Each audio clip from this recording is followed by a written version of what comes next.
خۆشەویستانی کورسات نیوز سڵاوتان لەبێ لەگەڵ هاوکارانم بێکەوە پانۆڕامای ئەم شەوتان پێشکەشەکەین. هەرێمی کوردستان کۆمەڵێک قەیران هەیە و دیدگای جیاجیا بۆ چارەسەرکردنی قەیرانەکانی هەرێمی کوردستان هەیە. هەندێک پێیان وایە کە پێویستە ئێمە مامەڵەیەکی تەندروست و مامەڵەیەکی واقعیانە لەگەڵ ئەم دۆخە بکەین و دۆخەکەش لە زۆر ڕۆوە بێکێشەیە. بەڵام هەندێک لایەن کە بە ئۆپۆزیسیۆن یان بە معارەزە تعریفکراون کە ئەوانە پێیان وایە دۆخی هەرێمی کوردستان زۆر خراپە و هەموو هەنگاوێکیش بە گومانەوە سەیر دەکەن و ڕەخنەی لێ دەگرن. لە پرۆژەی هەژماری منەوە بۆ کارەبای 24 کاتژمێری و بۆ قیتارەکە و بۆ مەسەلەی عەقدی غاز و هەموو ئەوانە دیدگای جۆرا و جۆر هەیە و تەنانەت لەسەر موچەی هەرێمی کوردستانیش دیدگاکە یەکانگیر نییە. ئەمە ڕەنگە بۆ دۆخی هەرێمی کوردستان یان بۆ پرۆسی دیموکراسی ئاسایی بێت، بەڵام بۆ دۆخی هەرێمی کوردستان توانیوێتی خزمەت بکات؟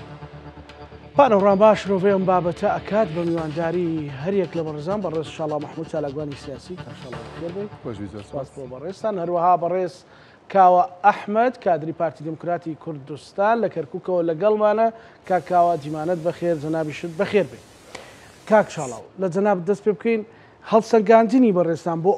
دۆخی ئێستای هەرێمی کوردستان ئایا دۆخێکی ئاسایی ئەڕوا یان بەڕاستی لە قەیرانێکی قوڵ و لە ناو کۆمەڵێک کێشە و گرفتی گەورەدای؟ ئەمێ لەو قسەی تۆ دەست پێ بکە ئەڵێ بەشێک لەوانە لە هەموو شتێک بەگومانن و بۆ هەموو شتێک نێگەتیڤ ڕوانن و بە خراپی دەبینن. بەڵام بەبێ پرسیارەکە ئەوەیە چیە وای کردووە کە ئێمەمانان کە خەڵکی کوردستان بەشێکی هەرە زۆری بە هەمیشە بە نێگەتیڤ ڕوانێتە کارەکانی حکوومەتی هەرێمی کوردستان و دەسەڵاتدارانی هەرێمی کوردستان و هەمیشە پێی وابێ و هەنگاوانە هەنگاوی خراپن و هەنگاوێکن بە ئاراسی خزمەتی خەڵک نین. بێگومان ئەمە دەسەڵاتدارانی هەرێمی کوردستان ئەمە یەکێتی و پارتین لە ڕابردوودا بە جۆرێک هەنگاویان ناوە هەر شتێک لە بەرژەوەندی خۆیاندا نەوبێت، هەر شتێک خۆیان قازانجی مادیان تیان نەکرد بێ، هەر شتێک خۆی ئیسفادەی پارەیان تیان نەکرد بێ نیان کردووە لە پێناو ئەوەی کە خۆیان ئیسفادە بکەن و قازانجکەنەوە پارەی زیاتر کۆکەنەوە سەر سامای زیاتر بخەنە گیرفانی خۆیان و ماڵ و منداڵ و کەس و کار و دۆست و ئەحبابەکانی خۆیان و خۆیان ببن بە ملیاردەر هەموو ڕێگایەکی نامەشروعیان گرتووە بەر و هەموو جۆرە خەڵکیان ڕوتاندوێتەوە. ئەمە وای کردووە خەڵک بە هەموو شتێک بە نێگەتیڤ بڕوانێ. تۆ وەرەگە سەیرکە لە ڕابردوودا بزان چه هەنگاوێک نەداوە بەرژەوەندی خۆیان دیانە بێت. دەتوانی تۆ وەکو پێشکەشکاری ئەم بەرنامەیە کە لە ڕابردوودا کاندیدێکی نیشتیمانی کوردستانیش بووی چوار هەنگاوم پێ بڵێ لە حکوومەتی هەرێمی کوردستان دەسەڵاتداران یەکێتی و پارتی نابێتیان بەرژەوەندی خۆیان دیانە بێت لە فرۆشتنی نەوتەوە، لە فرۆشتنی غازەوە، لە دابشکردنی ئەرز و کوردستانەوە، لە وێرانکردنی خستەخانەکان و پەرەدان بە کەتی تایبەت لە بواری تەندروستی، لە پەرەدان بە کەتی تایبەت لە پەروەردە، لە هەموو ئەو باراندا شتێکیان نەکردووە کە بەرژەوەندی خۆیان دیانە بێت. ئەمە وای کردووە هەموو خەڵک بەگومانەوە بەرژەوەندی مادی خۆیان بەرژەوەندی مادی خۆی لە چیە بەرمونە بەرژەوەندی مادی خۆیان لەوەدایە نەوتی کوردستانە دەرێناوە لە دوای هەنای نەوتەوە کە وتیان کوردستان ئەبوژێنینەوە بخوای لە خۆشەوە جەنابی مام جەلال و کاک مەسعود بەیەکەوە سوکانەکان با دەسوکانی ئابووری سەربەخۆ زۆر خراپ بوو بۆ هەرێمی کوردستان لە بەرەوەی دوای 10 ساڵ بۆ 11 ساڵ لە ئابووری سەربەخۆ لە فرۆشتنی نەوت ئەو کاتای ئێمە نەوتمان نەدەفرۆش خەڵکی کوردستان و هەرێمی کوردستان 1 دینار قەرزدار نەبووی پارەی دەگیشمان نەبوو. ئێستا لە دوای 10 ساڵ بۆ 11 ساڵ فرۆشتنی نەوت بەپێی لە دوانەکانی حکوومەتی هەرێمی کوردستان هەرێمی کوردستان 32 بۆ 33 میلیارد دلار قەرزدارە دوای فرۆشتنی نەوت. ئەمە کارەساتە تۆ بڵێ من پێشدا نەوتم نەفرۆشتووە من قەرزدارم من پارەیە دەگەمەوە بەڵام ئێستا من نەوتم فرۆشتووە و نەوتیشم بە ڕێژەیەکی کەم نەفرۆشتەوە وەختایەکی خەریب بۆ گەشتە نزیکە میلیۆنێک بەرمیل لە ڕۆژێکدا. ئێستاش کە ڕێگا لە فرۆشتنی نەوت گیراوە بە قاساغ نزیکە ڕۆژانە 300 بۆ 320,000 بەرمیل نەوت دەفرۆشێ دوای 10 ساڵ 11 ساڵ فرۆشتنی نەوت تۆ نەوتە فرۆشت بێ دوای ئەوە 32 بۆ 33 میلیارد دلار قەرزدابی. ئەوە تۆ 32 بۆ 33 میلیارد دلار دابەشی کە بەسەر 5 بۆ 6 میلیۆن هاوڵاتیدا ڕەنگە ئێستا تۆ بەبێ ئەوەی بزانی ئاگاشت لە خۆ بێ 2 دەفتەر بۆ 3 دەفتەر دلار قەرزداربی تەنها لەبەر ئەوەی لە هەرێمی کوردستان نەوت فرۆشراوە. ئەمە ئەوانەی کە پێدان دەڵێن کە ئەیڵێن ئەمان هیچ هەنگاوێکە نەناوە لە بەرژەوەندی خۆیاندا نەبێت. زۆر باشە من لێرە تەمسیلی چێتی و پارتی ناکەم هەر ڕۆژنامە نووسم احترامی پیشەکەی خۆمەگرم ئەگەر نا مەسەلەن لەوە بێ مناقەشەیەکی دیکەیە کاکاوە ئەو لەسەر ئەو بۆ چوونە مەسەلەن کە وەکو لە پێشەشی داوتم وتم کاک شاڵاویش لێرە جوابی دایەوە کە هەندێک ڕێیەکان زۆر بە نێگەتیڤ و سلبی وەرەگرن هەندێک زۆر بە پۆزتیڤ مامەڵی لەگەڵەکەن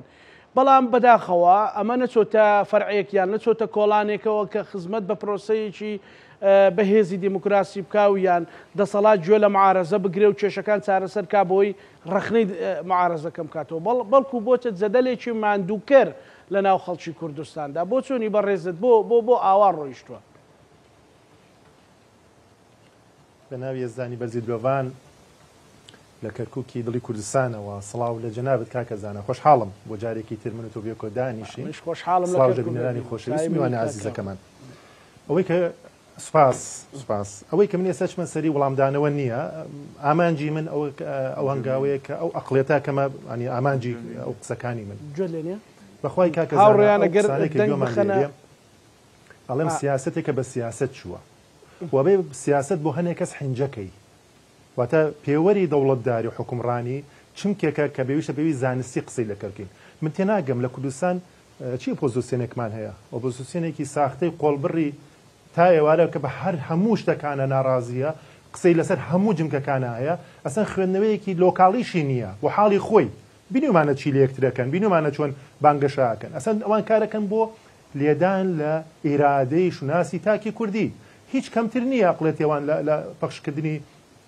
مادەی مخدر لە وڵاتی ئەمە هیچ کەمتر نییە لەوەی کە پێم سەیرە بۆ قسەکانی ئەمان هاوتەری بەبێ لەگەڵ ئەوانەی کە دژی ئاسایشی نەتەوایەتی نیشتیمانی کوردستانن بۆ قسەکانیانێک دەگرێتەوە بەتاکید دەوڵەتی ساغڵەمە ئەوەیە کە ئۆپۆزیسیۆنە بێ بەڵام ئۆپۆزیسیۆنێکی نەخۆشی سەرخۆشی بێهۆش نا کاکەزانە چەندین جار لەگەڵ جەنابتە لە خزمەتی ئێوە قسەمان کردووە گفتوگۆمان کردووە لە هەژماری منۆ باسمان کرد لە ئابووری سەربەخۆ باسمان کرد لە دووبارە بنیاننانەوەی ئیرادەی تاکی کوردیەوە باسمان کرد ئێستا کەسێک کە شارەزان نییە لە بواری ئەو بابەتانەی کە ڕۆژانە باسەکرێ ئەمڕۆ هاتووە ئەڵێ هیچ نەکراوە پێم ناڵێ هیچ چییە لە لای تۆ برای ئازیزم ئەو ئەقڵەتەی کە واڵێ لای تۆ چی هیچ چییە ژمارەی زانکۆکان ڕێگاوبانی ساڵی 91 و ئێستا ژمارەی دەختی فەرد لە ساڵی 91 بۆ ئێستا ئەو قۆناغانە بۆ نابینن ئەم ئیرهابە فکریە چییە کە کاکەزانە لە بیرتە لەسەر شاشەکەی جەنابەت باسی ئیرهابی فکری مەکرد هاوار مەکرد ئەموت کاکەگیان نیشتیمانی ئێمە حەقی بوونمان هەیە بۆ دەسەبین بۆ ئابوورێکی سەربەخۆ بۆ وڵاتی خۆمان ئەمە عیبە ئەمە تەعنە ئەمە کەم و کوڕیە بەڵام عەرەبێکی دوو لە ڕێی ئێوە بینەرانی خۆشەویستمان پێپەتی دێ لە بەسرەوە دێ نەوتی کەرکووک بە تاڵانە با بۆ ئەمە قسە ناکەی بای حەسەن و هاڤانە ئێستا لەژێ دەسڵاتی کێیە هەشتی شعبیەک نەک تەنها بۆ خۆی بۆ دەوڵەتی هەرێمایەتی دەخلی ئەم وڵاتە و دۆلاری ئەم وڵاتە بە لۆری بە قەڕابە بە فەردە ئاودی وەکە ئەی تۆ بۆ لەوە نایە بۆ تۆ قسەند نییە ئێمە هەڵەمان کردووە لەکوێ هەڵەمان کردووە لەوەی کاکشاڵاو پێی وایە کاکشاڵاو پێی وایە یەکێتی و پارتی هەرچی بیکەن بۆ جیرفانی خۆیان ئەبێ سوودی جیرفانی خۆیانی تیابێ بۆ خۆ دەوڵەمەندکردنی خۆیان ئەگەرنا نایکەن ئەوەی سەبارەت بە یەکێتیە دەبووە کادرێک یەکتی وەڵامداتەوە پەیوەندی بە برادران یەکێتیە و ئەو باسی حکوومەتەکە بەڵێ ئەوەی کە ئەم جوانیە نابینێ کاکە زانە ئەم جوانیە نابینێ ئەزانی چاوی ئەو چیە بینێ ئەوەتە ها چاوی ئەم مێزا بینێ ئەم مێزا بینێ کە دیارە ئەو مێزەی بە مێزی قسەی لەسەر ئەم مێزە هەیە کۆرا کاکە زانە ئۆپۆزیسیۆنی چی کاکە زانە عەقڵێتی چی ئەمانە خەڵکانێکن کە هاوتەری بن لەگەڵ بنەمای تاکی کەسی شناسی تاکی کوردی کاکە ئەو مێزێکە بینێ قسەی لەسەر مێزێکەیە ئەو وشکە ساڵی نابینێ ئەو هەموو هەنگاوانەی کە حکوومەتی عێراقی دوور کەوتێتەوە لە بنەمای تەوافق و تەوازن و شەراکەت نابینێ ئەو برسیکردنی سیاسی هەرێمی کوردستان نابینێ پارتی یەکێتی چی نەکردووە پارتی خەڵکی فێری کوردایەتی کرد پارتی خەڵکی فێری دەوڵەتداری کرد پیاوانێکی دەوڵەمەدارێکی ئەمڕۆ نەک تەنها لە نێو خۆی عێراقا بگرە لە بابەتی هەرێمایەتی قسەی هەیە ئەمڕۆ لە بابەتی نێودەوڵەتی لۆبی ئێمە گەیشتە لۆبی ئەوەی گەشت بەردەم کۆشکی سپی ئەمە تۆ نایبینی چونکە بڕیارت داوە نەیبینی تۆ بڕیارت داوە هەموو جوانەکانی ئەم نیشتیمانە بە قورباندانی هێزی پێشمەرگەوە نایبینی چون تەنێکی نامۆی تۆ کەسێک نین بە نیشتیمانە هەنگاو بنێ تۆ ئەندام پەرلەمانێکی بەدەنگی ئێمە دەچی لە بەغداد دەبیتە بڵنگۆی نەیارانی عەقڵی پاوانخوازی عەربی بەرامبەرمی کوردستان ئێمە دەسوور پێشێلەکەین کاتی عێراق کە سەروەری خۆی لە دەست دەدا ئەکەوێتە ناو معادلەی هەرێمایەتی ئێمە تاوانبارین ساڵی 1963 حرس قەومی ئێمە تاوانبار بووین ئەوەی کە ئەنفالی کردین ئەوەی کە کیمیابارانی کردین ئەوەی کە برسی کردوینە ئێمە تاوانبارین یان ئەوەیە کە ئێمە گوێمان لێتی عێراق دەڵێن دەبێ هەرێمی کوردستان ڕاگرین ئەو پێشکەوتنە جوابمان نییە بۆ شەقامی خۆمان دەبێت ڕایگرین ئەو پێشکەوتنیان پێش نەکەوتوینە بەڵێ پێشکەوتوینە بەڵام کەم و کوڕیمان نییە ئەو پرسیارش لە خۆمانەکەین ئێمەش بەبێ کەم و کوڕی نەبووینە بەڵام ئەمەی کە لە ئێمە ئەهریمەن دروستەکە پێم وایە خۆی زادەی ئەهریمەنە خۆی زیادەی عقلێتێکی پاوانخوازی صرف ئێرابی فکریە کە ئەمڕۆ لە چوارچەوەی شارێک نا لە چوارچەوەی عقلێکی بچووکی حزبێکی بچکۆلانە ئەمڕۆ داڵەتە بەژنی بەرزی سەرۆکی هەرێمی کوردستان کە هەنگاوەکانی ئاشکرا و ڕوونە بە باش من باڵ بڵێ باش بەس بە خراپشم بڵێ خراپ من ئامادەم گوێی لێ دەگرم بەڵام کاکە زانا لەم کەناڵی جەنابەت دەیان جار باسمان کرد کە باسی هەژمانمان کرد واتە بابەتێکی ئلکترۆنیەکە تاکی کوردی وەک چۆن تاکیکی عەرەبی حەقی هەیە لە دەوڵەتی فێدراڵی مافیە بێ من تاکی دەرەجە دوو نیم منش وەکو عەرەبێک لەم نیشتمانە مافمەی بەبێ دەستوری عێراقی مادەی 140 ڕێکەوتنەوەی شنگال لە خانەکەی بەدەستاندا دەگاتە کاکە زانە ئەم بابەتە دەبێ ئەم بە کورتی آخر جملە دەبێ ئەو شتە بزانین عقلێتێکی نەخۆش وڵاتی ئێمە هەیە هەموو جوانەکانمان لای ئەو ناشرینە باش کاک شاڵاو عقلەتێکی کە هەموو جوانەکانی لا ناشیرنە دەستکەوتی گەورە هەیە مثلەن تازە سەرۆکی حکوومەتی هەرێمی کوردستان لە ویلایەتە یەکگرتووەکانی ئەمریکا بووە سیناتۆری بینی وەزیری خارجی بینی و عەقدێکی لەسەر غاز مثلەن عەقدێکی کردووە و کاکاوە پێی وایە یعنی شتی باش کراوە ڕاستە کەم و کردی بەڵام ئێرهابی فکری نەهێڵە ئەو شتە باشانە ببیندرێ نازانم وڵا کاکاوە هەر ئەوەتە محکەمەیەک دابنێ محکەمەمان قەیچێکە دەستی خۆش بێ چونکەم برادرانە ئەوان کاتێک کە باسی خراپەکانەکەی پیان هەزم ناکرێت خۆمە چاوەڕێ نیم کادرێکی پارتیان کادرێکی لایەنێکی من وێنەری گەلم ئەتوانمە حەسەبەکەم پێی هەزم بکرێت کە من ڕەخنەی لێ دەگرم لەبەرەوەی گەورەترین بوختان کە بە دیموکراسیەت کراوە ئەوەیە کە کراوەتە پاشگەر بۆ پارتی دیموکراتی کوردستان یان کراوەتە پاشگەر بۆ پەیام وەک پەیامێکی نیشتیمانی کوردستان چونکە ئەم 2000 بڕوان بە دیموکراسی نیە تا ئەو شوێنە بڕوان بە دیموکراسیەت هەیە کە لە دیموکراسیەدا وەسفیان دەکەی مەحتیان دەکەی پیان هەڵا دەڵێی دەستخۆشیان لێ دەکەی پیانەوەی تۆ پیاوی چاکی تۆ لەسەر حەقی نازانم کاکاوە باسی کوردایەتی بێمە دەفرۆشێتەوە من و کاکاوە کە خۆی لە کەرکووکەوە قسەکە نەبێ بە وەسفی خۆکردنەمانە ئەو ڕۆژانەی کە من لە کەرکووک بە سێ شەو سێ ڕۆژ بیداری بەجێ مام جوونی عراقی شەقی لە منهڵداوە نازانم کاکاوە لەکوێ بووە ڕێگە دڵنیام بەو کاکاوە ئەو کاتە لە کەرکووک نەبوو لە دۆخی منیشدا نەبووە دایان شاهیدی زیندومان هەیە بۆ ئەوە ئەوەی کەوای کردووە ئەوەی کەوای کردووە ئەرهابی فکرینیە مە تێگەشتێکی واقعیانەیە بۆ ئەمە تێگەشتێکی کاکە بە یارمەتی خۆی کاکە جا با من قسە بکەم جا خۆ ئێمە هاتوینە دووکمان قسەکەین بە شەخسەنەی مەکە کاک شاڵاو بە شەخسەنەی مەکە یە قسەم جەناب ناو جەنابتم نەبردووە تۆ قسە کردی قسەم نەکردووە بە شەخسەنەی مەکە شەخسەنە ناکەم کاکاوە گیان یەکەم ڕۆژی ڕاپەڕین ساڵی 1990 تۆ قسە بکەم قسەی خۆمەکەم یەکەم ڕۆژی کە حیزبەکەی تۆ کە یەکێتی نیشتیمانی کوردستان کە ئەو کاتە من ژێشێتی بووم هاتوونەم کوردستانەوە دەستیان کردەوە بە تاڵان کوردی کوردستان هەرچی شتی گرانبەهای ئەم وڵاتە هەبوو لە حدودەکانی ئێرانەوە بردیان فرۆشتیان یەکێ لەوانە سەدە گەورەکەی بێخمە بوو کە لەلایەن حیزبەکە جەنابتەوە تاڵان کرا لە دوای ئەوە ئەو دوو حیزبە دەستیان کرد بە شەڕی ناخۆ کە بەداخۆ میژۆ کاتێکە لە پێشمەرگانەوە لە شەڕ ناخۆ ئاڵێنراوم شەڕی ناخۆ دایان سەدان کوڕی گەنجی ئەم وڵاتیان بێکتر بە کوژدای ئێستاش سەدان خێزان هەیە کوڕەکانیان لای پارتی لە سجندایە نازانم تەنانەت تەرمەکانیشتیان نادەنەوە تا ئێستا کاکاوەجان کوردایەتی بە نێفرۆشتی لە نێوانی دێگەڵ و کۆیەدا لە نێوانی سماقوڵی لە بالیستان لە بەباڵەکەتی دوو سێتەر هەیە سەیتەرێکی یەکێتی سەیتەرێکی پارتی دەی جەنابەت فەرموو ئەگەر ئەوەندە کوردایەتیان بەلاوەگیری شەقێ لەو سێتەرانە هەڵدەن بڵێن ئەم دیۆدی و کوردستانە کاکە جامل لە هەموو ئەوەی لە شەڕی ناوخوا بەشداربووم پەشیمانم داوای لێبوردن دەکەم دەبا سەرۆکەکەی تۆش داوای لێبوردن لەم سیاسەتش ڕۆژە لەم سیاسەتش ڕۆژێکی لەم سیاسەتش کە ئەو سیاسەتە چێتی کاکاوە چێتی سیاسەتەوە دەستی تورکیاتان کردووە دەستان کرد بە تاڵانکردینەوە دووەک پێم وتن لە دوای فرۆشتینەوەتەوە خەڵکی کوردستان 33 میلیارد دلار قەرزدارە لە ڕێکەوتناوی لەگەڵ ڕۆزنەفتا 250 میلیۆن دلار دیار نییە لە فرۆشتی غازە دیار نییە ئێستا هاتوونە سەر هەژماری من سەرۆکەکانتان وەزیرەکانتان لە بەغام زۆرە کاکە شاڵاو 200 میلیارد دلار پارەیە بودجێ ئەمریکا 250 میلیارد نییە 250 میلیۆن دلار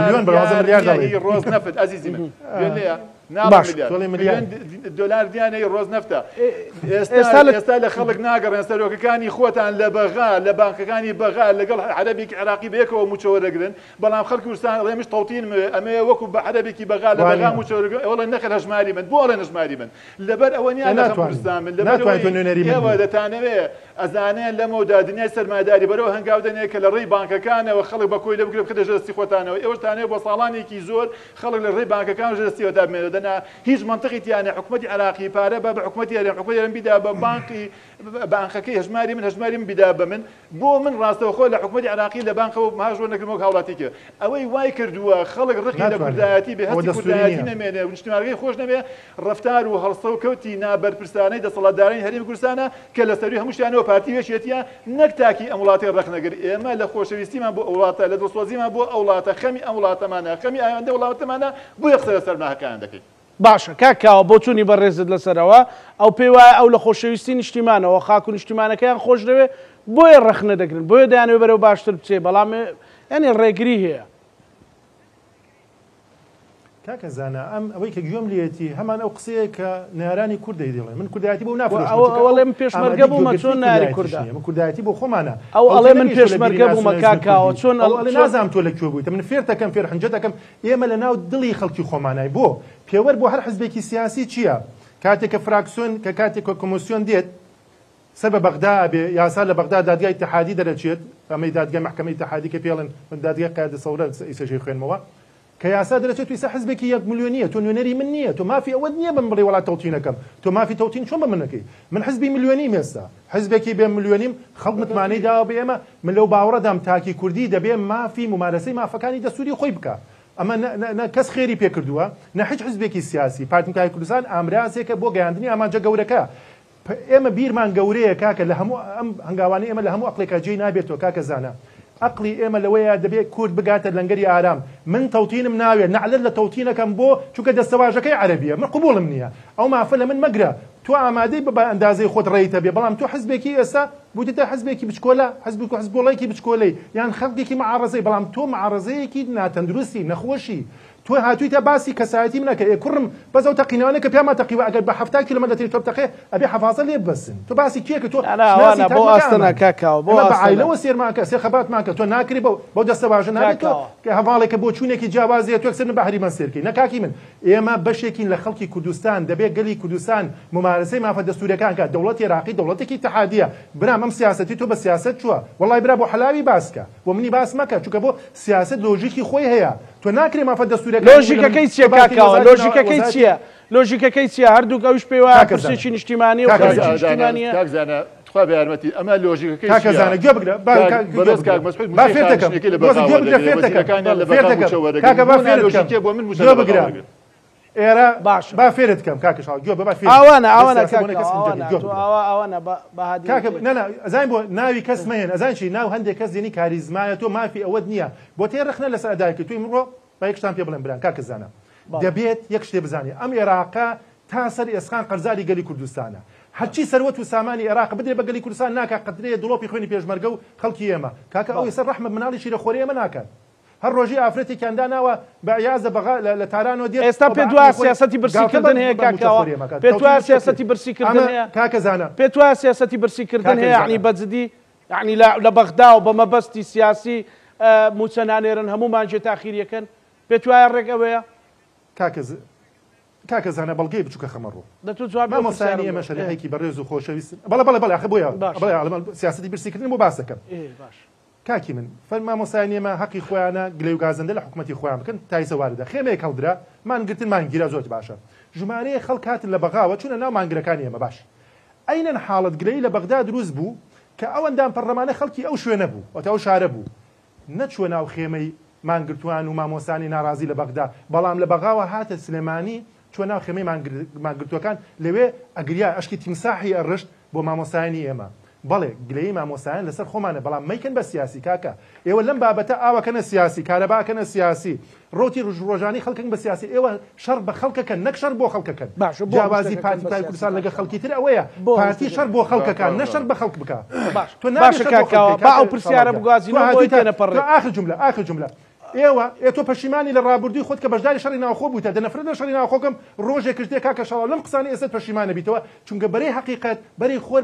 بە قسەیەوە ناگیرێ ئێوە وەرنە بەرە ڕۆتە نیشتیمانیەکە ئێمڕۆ هەمومان ڕێکەوتین کەرکووک دڵی کوردستانە ڕێکەوتوینە کە بەڵێ لە 16 ئۆکتۆبەر خیانەت کراوە تاق با ئێستا ڕاستیەکان دەرکەوت 8 ساڵ هاوارم کە کاکە زانە لەگەڵ تۆیە بە حەقی لای لە 8 ساڵ من هاوارم کە لەگەڵ جەنابتە ئێستا تا سەرۆکیەکەتی نیشتیمانی کوردی بەڕێزیان ئەڵێ خیانەت کراوە بەڕێزیان ئەڵێ هەژمار باشە بەڕێزیان دەڵێ ئێمڕۆ ڕۆژتە لەگەڵ ئەمریکا چۆ ئەم وێنە جوانەی بۆ ئێمە دروست کردووە بۆ ئەم وێنە جوانە ناچنەکەن بۆ پیاوی محکەمی و کە کاک مەسوول پاڵپشتی ناکەن لەگەڵی نابن بەڵام لەگەڵ کەموکوڕەکانشە بەڵێ منش وەکو جەنابەت ڕخنەمەیە کەموکوڕیەم حکومەتە هەیەتی دەبێ خۆی چاکات چونکە حکومەتی من و تۆیە حکومەتی خەڵکی کوردستان باشە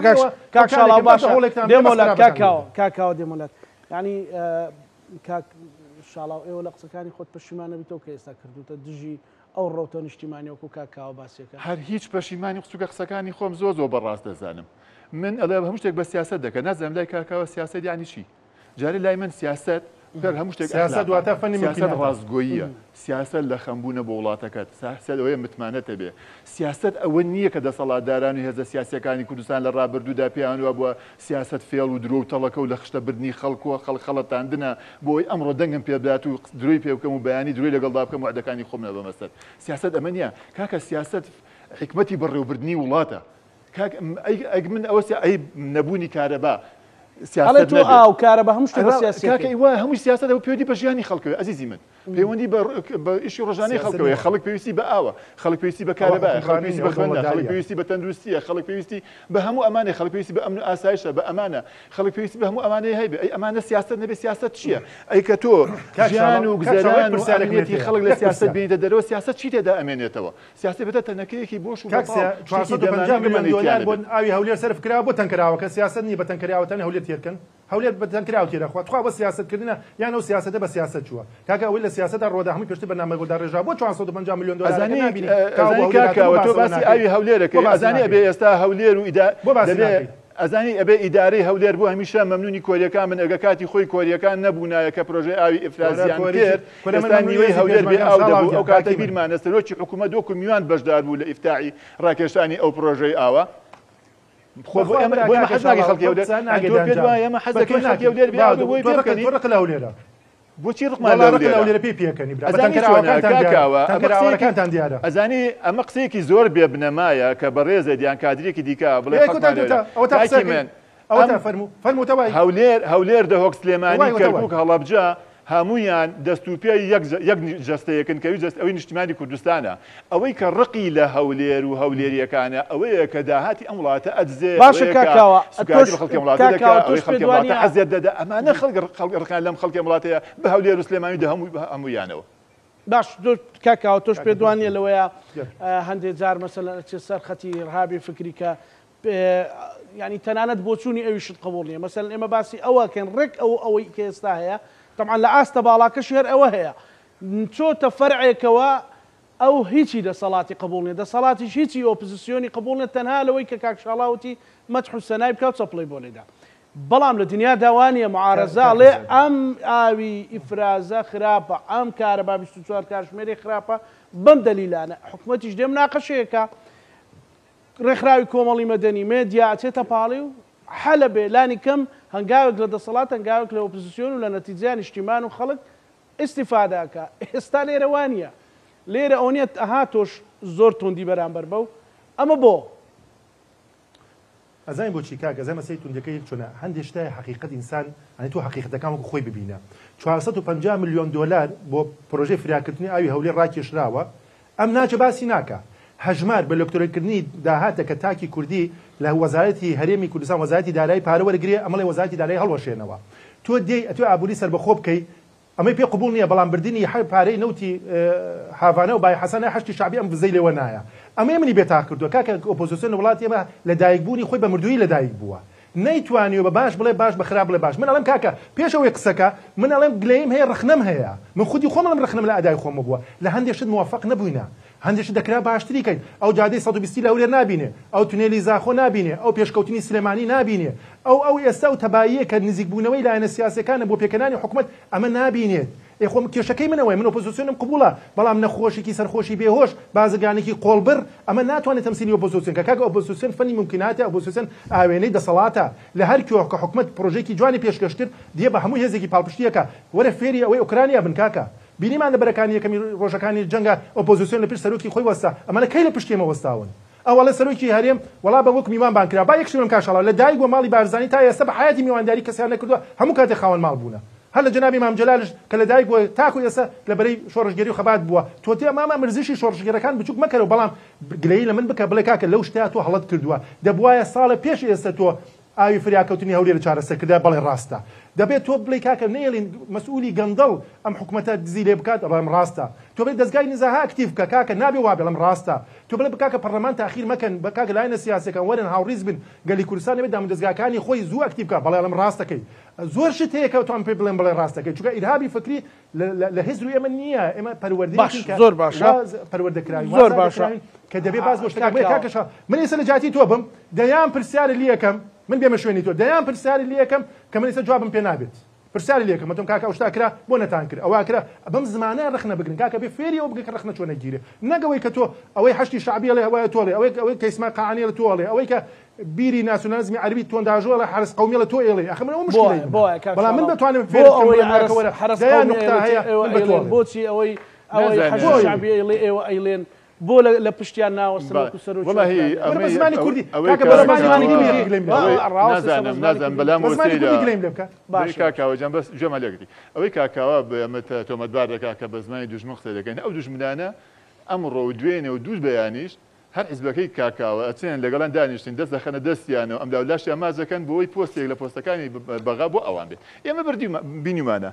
هەموو جارێک کە هەڵبژارنەکانی عێراق کراوە ئەوانەی کە کاکاوە حیزبەکەی کاکاوە بە دوژمنی کوردیان داناون هەر ئەوە خۆیان هاتوون دەست ساخسۆ دەستیانەوە ئەم لەولایان ماچ کردوون بۆ ئەوەی پۆستە باڵەکانی عێراق بەدەست بێن نازانم ئەمانە بۆ لەو کاتەیە کە ئێمە قسەیەکەکەین لەگەڵ قسەکانی ئەوان هاوجوتە ئەوان دوژمنن کە زەرەری دەسەڵاتداران دژمنن بەڵام بۆ لە کاتی دابشکردنی پۆستەکاندا بۆ دەستماچکردن لەولای ماچکردن بۆ ئەوەی پۆستێکیان دەرکەوێت ئەوان دەبنە برا و پشتمانن بۆ ئەوانە لە هەمویان لە هەولێر و شارەکانی کوردستان ژیان دەکرێتەوە زەویان پێ ئەدرێ احترامیان لێ ئەیگیرێ کورە لە منوت و زیات حسابەوە دەکرێت کاکاوە هەر ئەوانەی کاکاوە پێیوە مەسەلەن حەشتی شعبی ئەوانن بەڵێ ئەمە هەموو هەڵبژارنەکانی ڕابردومان لەبەر چاوە هەموو گفتوگەکانی پێکەنانی حکومەتی عێراقی وەرگرتنی پۆستی سەر حکومەتی عێراقمان لەبەر چاوە بڕۆن سەیری ئەرشیفەکان بکەن بزان ئەوانەی کە لەگەڵیان دانیشتون گفتوگویان لەگەڵا کردوون هەوڵیان داوە ئیتفاقیان لەگەڵا کردوون بۆ ئەوەی پۆستە باڵاکان لە عێراق بەدەست بێنن ئاخۆ کێن ئاخۆ ئەوانە نین کە ئێستا بە دوژمن وێنان دەکەون ئێمەشیان پێتاوان با دەکەین لەبەرەی خاینی قسەکانی ئەوانەکەینەوە دوای ئەوە کاکاوە لێ پچاتم بەم ژانە هەڵنایە کاکێکیان من ئابووری سەربەخۆم قبوڵە بەڵام بەم وەرجێ ئابووری سەربەخۆ بێتە هۆی بژانەوەی ئابووری کوردستان بێتە هۆی چاکردنی بارگوزارانی تاکی ئەم وڵاتە بەڵام کاتێک بە پێی لێدوانی حکومەتەکەی خۆی دوای ئابووری سەربەخۆ هەرێمی کوردستان 32 میلیارد دۆلار قەرزدارە کاتێک ئەو بۆڕینەوتەی کە ڕایەن کێشا بۆ تورکیا ئێستا ئەویشیان فرۆشتۆتەوانێ و ئەگەر نەوتێ بڕا بەکرێدا ئەویشان بەکرێ وەرگرتۆتەوە کاتێک کە دەبینم لە کوردستاندا خستەخانە نەماوە کاکە تو ئەزانی ئێستا هاوڵاتێکی ئەم وڵاتە نەخۆشکەوێ پارەی پێ نەبێ ئەمرێ لە ماڵەوە لەبەرەوەی خستەخانەی حکومی عملیاتیان ناگرێت علاجیان نادرێت ئەبێ بچی بۆ خستەخانەی تو ئەزانی ئێستا خستەخان مەکتەبە ئەهلیەکان حکومیەکان خەریکە بەرەو داخستنەوە بەرەو نامێنێ تو ئەزانی ئێستا هیچ شتێکی کردی گشتی نەماوە خەریکە بەرەو وێرانبوو دەڕۆ هەموو بەرەو کەرتی تایبەت دەڕۆ من ئەو کاتە قبوڵمە ئابووری هەبێ ئەو کاتە قبوڵمە نەوت بڕوە ئەو کاتە قبوڵمە هەموو ئەمان بکرێت کە لە خزمەتاکی بەڵام ئەگەر هەموو ئەوانە بۆ دەوڵەمەندکردنی گیرفانی بەرپرسانی ئەم وڵاتە بێت و بۆ ڕوتانەوەی خەڵک بێ نەخێر نەقبوڵم نیە دژات چی دەکەم تا سەر ئێستا کاکاوە حزبەکەی جەنابەت کاوانەی باسی دەکەی بۆ لە پێناو بەدەستێنانی پۆستێک دەستە خاتە دەستی حەشتی شعبی و هەموو ئەوانەی کە بەڕێست و پارتەکان ڕەخنەی لێگرن ئەوە لێرە کاکشاڵاواڵێ ئەڵێ لە پێناو بەدەستێنانی پۆستێکەوە ئەرشیف دیارە تا دژاتیانەکەن کە بۆ ئینتیخابات ئیتر ئەو لەولایان ماچەکەن و باوەشیان پێیاکەن و لە هەولێر نیشتەجییانەکەن لە پێناو وەرگرتنی پۆستێک ئەی ئەمەش دووفاقی نیە یعنی لە سیاسەتە کاکە زانە بۆ داخوازی مافە دەستوریەکان لەگەڵ ئیبلیسا دانیشی ئەوەی گەلی کوردستان بێ ئێمە لەگەڵ سەدام دانیشتی بەڵام ئاەک لەگەڵ سیاسەتی سەدام بووین ئێمە لەگەڵ ئەمەی کە لە بەغا دانیشین ئێمە سەرۆکی هەرێممان هەیە سەرۆک وەزیرانمان هەیە وەزارەتمان هەیە دەنگی میلیۆنیمان هەیە ئەوەی کە دەچینە بەغدا بەرگریکردن لە مافە دەستوریەکانی عێراقێکی عەرەبیە کە ئێمڕۆ بابەتە نێودەوڵەتی و هەرێمایەتەکە وای خواستووە کە ئێمە دەبێت سیاست بکەین. من بە عقلی تۆ سیاست ناکەم کە تۆ وا بزانی من کوشتەی پۆستم بچمە بەغدا چی پۆستێکی لە کوردستان پارتی نەیبێ ئەمە بڵێ چی جنگێکی بەدەستی منە بێ خەڵکی ئێمە تا متمانە بێ ئێمەدا هەم پۆستەکانی پارتی بەڵام پۆست چییە کاکە شەڵاو تۆ غەڵەت لێ تێگەیشتی پۆست ئامرازە پۆست پێگە نییە بۆیە پۆستی ئێمە بۆ خزمەتی خەڵکی کوردستانە ئەگەر لە پەرلەمانی عێراقا نەبیت ئەو عەقڵەتەی کە تۆ بەرگری لێەکەی وە قسەی ئەوانەکەی بە زمانی ئەوان بۆ ئێمە لەگەڵ مەقساکەی ئەوەی کە هێشە لێمان دەگرن بۆیە ئەمەی کە ئێمە هەنگاو داهاوێژین من بێتم ئەگە بە زمانی کوردی و بە کورتی پێم بڵێ لێت وەرەگرم من ئەزانم بڵێ جەنابەت ئەگەر ئەشکی تیمساحی نەبێت ئەگەر تۆ بۆ ئەوە نەبێت کە بتەوێ هەمووی شکۆی کورد لە موچەیەکا بچووکەیتەوە بەڵێ گوێ لێگرم بەڵام هەموو شکۆی کورد موچە نییە باشە کاکاوە لەسەر موچە ئێمە بە سەدان ساڵ لەسەر موچە کاکاوە پێت وایە ئەوەی کە بەڕێستەی فسامیە حکوومەتی عراقی کە سیاسەتی برسیکردنە سیاسەتە یان گرفتی تەکنیکی و هەرێمی کوردستان و حکوومەتی هەرێمی کوردستان پێوەی پابند نەبووە کامیانە بەڕێز کاکاوە ئەگەر لە بیرت بێ کاکە زانە مقابلەمان کردی سەر لە بیرمان ئەو قسەت ئەنی ئەو کاتە لەگەڵ برایەکی گرتوو بوو لە خناڵەکەی جەنابتا وتم ئەگەر بە فۆنتی عەرەبی بینێری ئەگەر بە سیودی بینێری ئەگەر بە سیڤی هەر ئەو ڕخنەی لێگرێ 2 ساڵ پێش ئێستا وتمەوە هەر هاتەتی هەر نەشتە ئەو بڕیاری داوە تۆی قبول نیانی لە عەقڵەتی عێراقا عەقڵەتی سنترال زۆر زاڵە ینی ئەوەی کە تەنیا عێراق بە ناو فیدرالیە عەقڵەتی تەقبولی فیدراڵێتی لا قورسە ینی ئێستا سێرکە کاکە ئەوەی هەرێمی کوردستان ئەوەی کە برادران ئەڵێن باش ئەی سونە بۆچی زەوی سووتێندا ئەی بۆ سونە پەراوێز کراوە ئەی بۆ ئێستا کارەکەن بۆی کە سونە بەم شێوە بەم لێراقە بۆ دەردە ڕۆیشتووە کە بینیمانە بۆیە لێراقا عەقڵەتی عێراق ئەوەیە کاکە عێراق دەوڵەتێکی خاوەن سیادە نییە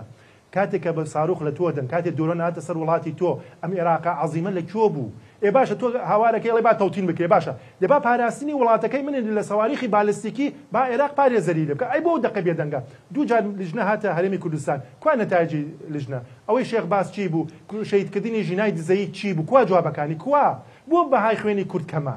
بۆ ئەوەندە خۆمان بەکەمە زانین بۆ ئیلام حکومەتەی خۆمان دەبێ بڕوخێ نەمێنێ خراپە گەندەڵە ئێکورە کاکە من ئێستا کاکە شاو سوێن دەدەم ئەتخەمە ناو سایرەتم هەولێر ولەبی لە هەولێر داتەنم لە هەولێر ون بوو ئەگە ون نەبووی بڵێ کاکا بەحای تۆ ڕاستی نادشتم هەل ولەمی ون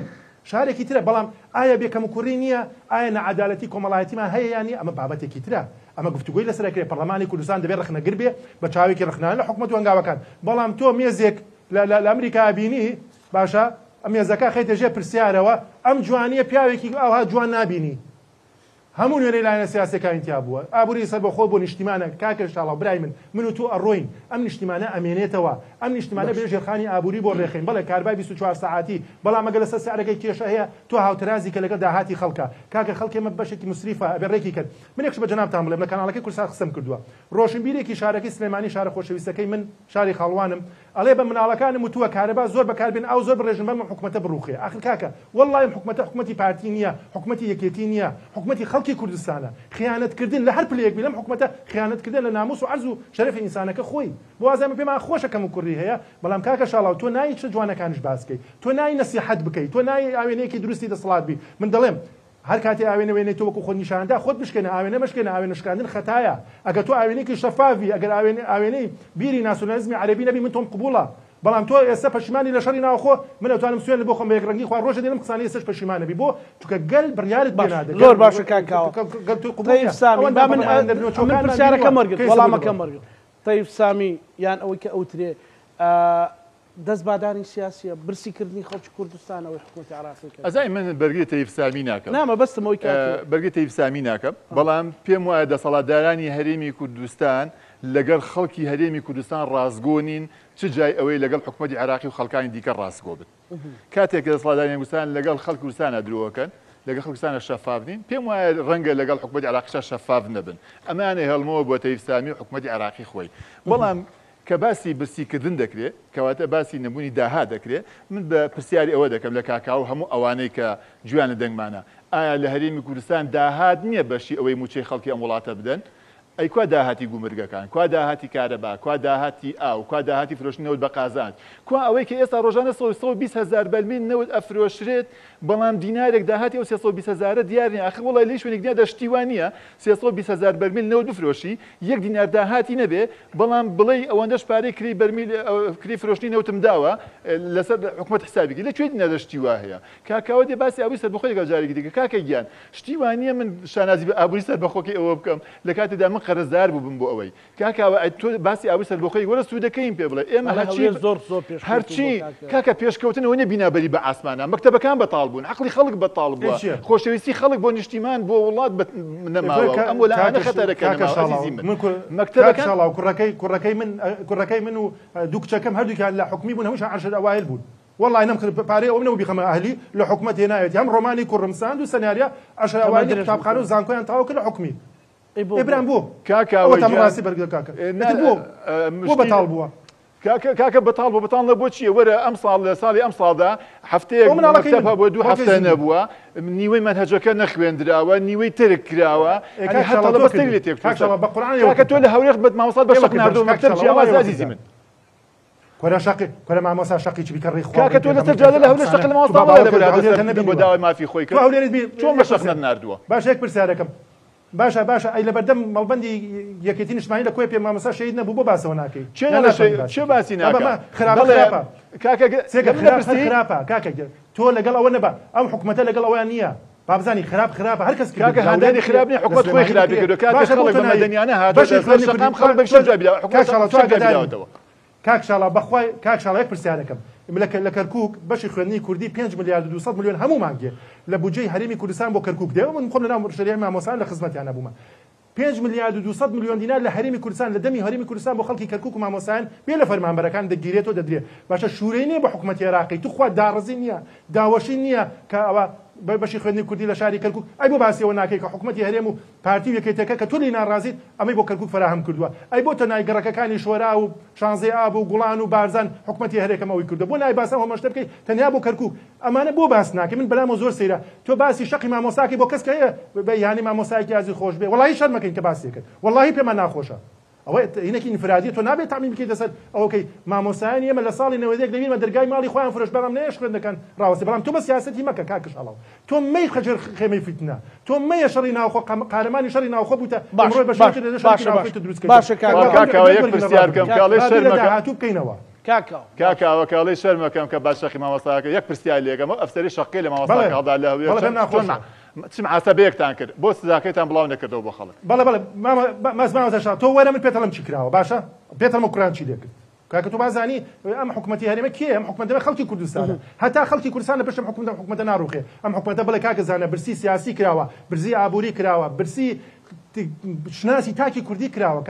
کاکە شاڵاوت ڕجال لێکەم ئەمە کەناڵێکە ڕای گشتی تاسیرم بۆ مێژوو ئەمێنێتەوە من نامێت لە تۆ کورتتر بم توش بقدر ما فتي كنال بيش مرقب ومنال والله من لم كنالەوە پێ دەڵێ یەکێتی و پارتی کارێکیان کردووە پێویستە خەڵکی کوردستان وشیار بێتەوە کۆتایی هەم بە دەسەڵاتیان هەم بە عەقڵێتی حکومڕانیان بێنێ چونکە تا ئەوان حکومڕان بێن تا عەقڵێتە وڵاتە بەڕێوەبەرێ ڕۆژ بە ڕۆژ ئەم وڵاتە تووشی قەیرانی گەورەتر و خراپتر دەبێت زۆر کاکە شاڵاو پارتی لە معادلەکە دەرکە کاکە شاڵاو پارتی لە معادلە دەرکە شۆ ناتوانین لە سلمانی بخەوی کاکە تۆ باسی بۆم نەکەی وەرە تۆ وەرە کەرکووک و وەرە ئەو شوێنانی کە هێزی پێشمەرگەی دەیپارێزێ ئەمانە هەمووی حکومەتی هەرێمی کوردستانە ئەم ئاسایشە کە جەناب دانیشتووە تلفزیون خود بعدی اگه پلیس و آسایش دبی والله ناتوانی بخیر ناتوانی دباشو بعد جواب داد کادری کادری حکومت ما جاك فيلم لسليماني كان ساري بدرگاه وستي بدك برساله توكم تو لسليماني دوايا بو مالكان ساري كان بدرگاه بۆچی دەرگای ماڵەکان داناخری ئەم ئاسایش و ئەمانە کێ دروستی کردووە ئەم حکومەتە دروستی کردووە من و تۆ دروستمان کردو باشە بۆ تۆ هەڵگەڕایتەوە بۆ تۆ لە کورتبوونی خۆشەرمەکەی بۆ ئەم حکومەتە بۆ لە کورتبوونی خۆشەرمەکەی بۆ لە کاکاوە دەمەتان باش بێ کاکاو ملیۆنیە کاکە چی لەم حزبەکەی کاکە حیاتم یەک دقە حیاتم یەک دقە من شانازی بە کورتبوونی خۆمەوە کەم بەڵام کورتبوونێک لەسەر حسابی ڕوتانەوەی خەڵک لەسەر حسابی تاڵانکردنی ئەم وڵاتەنە کورتبوونێک کە بەڕاستی بۆ چوونەکانی کورتبوون لای من ئەوەیە من تاکی ئەم وڵاتە خاکی ئەم وڵاتە ئەرزی ئەم وڵاتە کەرامەتی خەڵکی ئەم وڵاتە شکۆی خەڵکی ئەم وڵاتەم خۆش بوێ دزی لە خەڵکی ئەم وڵاتە نەکەم سوکایەتیان پێ نەکەم بێحورمەتیان پێ نەکەم لای من کورتبوون و خۆشەویستی نیشتیمان ئەوەیە و من بە شانازی گەورەش دووسێ جاتە ئیت کردەوە کە ئەڵێ دەڵێم پەشیمانم لە شەڕی ناخۆ بەڵێ پەشیمانم لەوەی کە فیشەکم ناوە بە تاکێکی ئەم وڵاتەوە لەبەرەوەی ئەو کاتە پێم وابوو ئەمە شەڕێکی ڕەوایە من لەسەر حەقم بەڵام بۆم دەرکەوت بەڕاستی شەڕێکی زۆر ناڕەوا بوو شەڕ بوو بۆ دەسەڵاتی دەسەڵاتدارانی ئەم وڵاتە ئەوڵێ کاک چاڵاو ئەڵێ ئەگەر پارتی نەبێت تۆ ناتوانانی سەعات 3 شەو بڕۆیتە دەرەوە لە سلێمانی. وڵا پێم وایە ئەگە پارتی نەبێ و ئەگە یەکێتی نەبێ هەردووچیان ئەڵێم یعنی پێ ناخۆش بکە لە کەناڵەکە یەکێتی ئەڵێم ئەگەر پارتی یەکێتی نەبێ ئەم وڵاتە ئارامی خۆش گوزەرانیدا دەبێ و هەر هێزێک لە شوێنی ئەوان دەسەڵاتدار بێ ژیانی خەڵکی وڵاتە باشتر دەبێ و ئەوەی ئارامی ئەم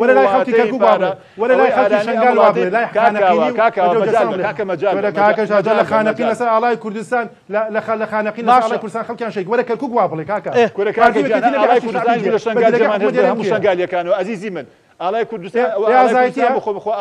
عەرەبستان نەبوو قوربان شکست خۆخرێکەوتنمان نەکردو شکاوی لە شەڕە برا لە ئەسب کەوتی حەسەبەکە هەم بشکستان سەر چۆڵکردانە سەر ئەو هەموو بەدەستەوە دانانە کاکاوە گیان ئێمە نامەوێت هەندێک بابەت حکومەتی عێراقی هەزیلی و بێمستەوای حکومەتی عێراقی بۆ هۆکارێک کە داعش دروست بوو ئەو هێزە بەربەری پەرامەت پێشمەرگە و هێزی پێشمەرگەی دای بکاتێک کە هێزی پێشمەرگە یارمەتی درا و ئەو کاتێک کە چەکی میلیاندراپی بۆ معادلی شەڕەکان گۆڕا هێزی پێشمەرگە ئیرادەی هێزی کوردستان تخوا کاکە شاوڕق لە پارتی بە ڕق لە پێشمەرگە و زمانەکە بۆ زمانە قسە مەکە کاکە تۆشکستی پێشمەرگە لە شنگال وازان کێشە نازی پێوە کردووە شنگالی مەشکاوی لە شنگال ئەمە جەبا عیب ناکەیت توخوا هێزی پێشمەرگەیە بێچەک بێسیلاح بێموچە باشە بە خوێندان و قوربانیدان توخوا شەرم ناکەناوە بە شێ باسی هێزی پێشمەرگە و شکستێکی پێشمەرگە کورێمە دەیان داستانی مێژومانێ کاکە شاڵاو تکاتان لێکە باش ئێوە لە ئیرادێک تاکی کوردی ئێوە گەنجی دەستدا بەڵێ کەم کوردی هەیە بەڵێ مەش لەگەڵ جەنابتام ئەم حکوومەتە کەم کوردی هەیە بەڵام بەو شێوە نییە کە بەدیلەکەی ئەی هەریمێنێ وەکو حەشتی شعبی بێ ناکرێ وەکو منازم حسینی بێتە سلێمانی کاکە ڕاستە هێز من دەڕۆم بەڵبان نیشتمانەکە هەبێ هەرێمی کوردستان بەڕێوە بە بەڵێ ناوەکەم دەرێ کاکە ناوەکەم هەر ڕۆژێکی هەڵبژارنێکی پاکی بێتە زویر بێت چاوسورکردنەوە بێ پارە بەخشینەوە لەم وڵاتە داکرا و ئەنجامەکەی ڕاگەندرا ئەو کاتە ئەبین ئەو هێزەی بەدیلێکێتی پارتێکی و دێتە پێشەوە هەیە ئێستا حازرە وەڵا کاکەزانە هەڵبژاردن کراوە حەزەکەی دەیان جات خەڵکی لە هەڵبژاردن ئێستا خەڵک بتوانێت بە پاکای کوردستانەکە چونکە هەنگاوەکانی گەورەیە کاکە شاڵاو من یەکش بە جەناب دەڵێم ڕخنەکان قبوڵە ئەوەی کە بە زمانی کوردی بۆ کورد دەیڵێ ئەوەم قبوڵە ئاگدار بە من نامێکەوەی کە تو هەموو شتێکی تۆ ڕەش بێت نه بەڵام تو ئاگدار بە ئەم نیشتیمانە تا ئەم قۆناغا پێویستی بە هێزێکی ئیرادی حکومەت یاریمی کوردستانە کە دەنگدەری خەڵکی کوردستان تەرسیمی کردووە تۆ بە هەڵبژاردننی ڕازی بە کۆمسیۆنی کوردستان کی لە بەغا کۆمسیۆنی یاسای بەغداد هێنا ئێ باشە تۆ بەچی ڕازیت تو بەچی ڕازی کاکە شەڵە کێ بێ ئەتێوە لە ئێران قەعانی بێ هەڵبژاردنکە کاکە دایان هەڵبژاردنکە وەیسە یانزە کاکە دای خۆت بینوسە ئەمە بە مێژوو مێد یانزە هەڵبژاردنەکەی پارتی کوردستان یەکەمی بێڕەکە بەرە بێ بۆ چونکە خەڵک ئەما بینە کاکی من خەڵک ئەما بینە کاکی من خەڵکی کوردستان ئەما بینێ خەڵکی کوردستان متمانەی بە حکومەتی یاریمی کوردستانی خۆی هەیە بەڵام ئێمەش ئەزانین خەڵک بۆ یەگری لێ ئێمەکە ئێمە بەخاوەنی خۆی ئەزانێ کاکی من توخوا تۆ ئێستا لە بینەکە باز ناتوانین باز تایفسەیەمە بکەی بڵێ کاکە خەدرێکە تەنیا بڵێ کاکە خەدرێکە کاکە شاڵ تکال لێکە هیچ مەکە لەگەڵما بەس بڵێ تایف و ئەخلاقی تایف سامی غەدر لەگەڵی کوردستانەکە باشە کاکاوە سپاس دەکەم ئەو بەشێکە بەریەکەوێ بەس ئەوە بڵێ باش وا بڵێ کاکە با ڕجالێکم بەس ئەوە بڵێ مەمنونە هەڵت خوا یەکجار بڵێ خەتای تایف سامی ماژنایەت یەکجارێک بەخا دڵ من ئەرەوەڵ لە بەرخاتی دڵێ وڵای حکومەتی عێراقی و حکومەتی بەغا هەرێم حکومەتی بەغا بە حساب ڕێکەوتنیان کردووە و حکومەتی یاریمی کوردستان ئێمەی دڵنیا کردەوە لە کاتی بەتابەتی هەڵبژاردنەکاندا وتیان بە دڵنیاییەوە لە 2025دا هیچ گرفتێکی موچە نابێت من تەیف سامی بە حکومڕانی خۆم نازانم ئەوە هەرێمی کوردستان من لە هەرێمی کوردستان دەژین دەسەڵاتدارانی هەرێمی کوردستان حکومڕانی من دەکەن بۆیە هەموو کەم و کوڕیەکی ئەم هەرێمە لە ئەستۆی حکومڕانی هەرێمی کوردستانە لە ئەستۆی هیچ کەسێکی دیکەی نادەست و ئەگەر ئەوە دەبێت دادگایشێک لای بکاتەوە ئیسلامی خەتابارە یان ئەمانە خەتابان لەو دنیاوانە ئەمە دادگای بەڵام من یەکش دەزانم حکومەتی هەرێمی کوردستان لەگەڵ ئێمە ڕاستگۆنین و پێدەچێت لەگەڵ ئەویش ڕاستگۆ نەبێت تەکلیفیە بۆ لە بەردڵی من بڵێ خەتای تایف بەخوای ناتوانێت لەبەر خاتم لە خەتای ئەڵێ لە بەردڵی من وەڵامی لەبەر دڵی هیچ کەسێ هیچ شتێک ناڵێم دەی باشە زۆر سپاس بەڕێز ناتوانانی بینی چونکە پێتەڵێن نەیڵێ پێتەڵێن نەیڵێ مەسەلەکە وتنیە کاکاوە یا مەسەلەکە وتنیە من دادگان نیم بڵم لە نێوان ئێوە تەیف سامیدا خەتای کامدانە بەڵام من دەسەڵاتدارانی هەزار دروان لەگە خەڵکی وڵاتە کردووە من چۆن ئێستا باوەڕ بۆ بکەم بڵێم حکومەتی هێرشمیستان ڕاست دەکات و درۆزن لەگەڵ پۆزیسیۆنێکی نەخۆشە باش ناتوانێت بیڵێ چونکە پێت وتراوە نەیڵێ چێ بە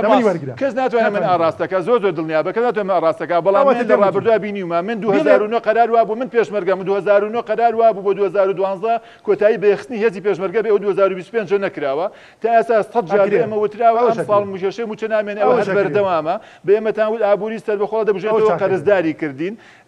هەرچیەکتان ئێستا لەبەر بەرژەوەندی خۆتان ئەڵێن ئەژماری من باشە بەڵام لە کاتێکدا هیچ سوودێکی بۆ من تێدا نیە شتێک خەڵکی وشیاری ڕاستگو بەڵام ناتوانێت کاوە ئەحمەد کادری پارتی دموکراتی کوردستان سوپاس بۆ وەردی میوانی عزیزم واتە دووبارە دەرکەوت کە بەڕاستی لە هەرێمی کوردستاندا هەم ئۆپۆزیسیۆن دەسەڵات ناخوێنێتەوە دەسەڵات ئۆپۆزیسیۆن ناخوێنێتەوە و لە شوێنێکە کە فەراغەکان و بۆشایەکان گەورەترە بنەوە لە یەکتر نزیک بوون و لە بەرژەوەندی گشتیدا کار لەگەڵ یەکترکان پانۆڕەمامان پێشکەشکردن بێکەوە لەگەڵ هاوکارانم ئێوە هەموو لاکتان ئەکەی نامانەتی خوای گەورە خواتان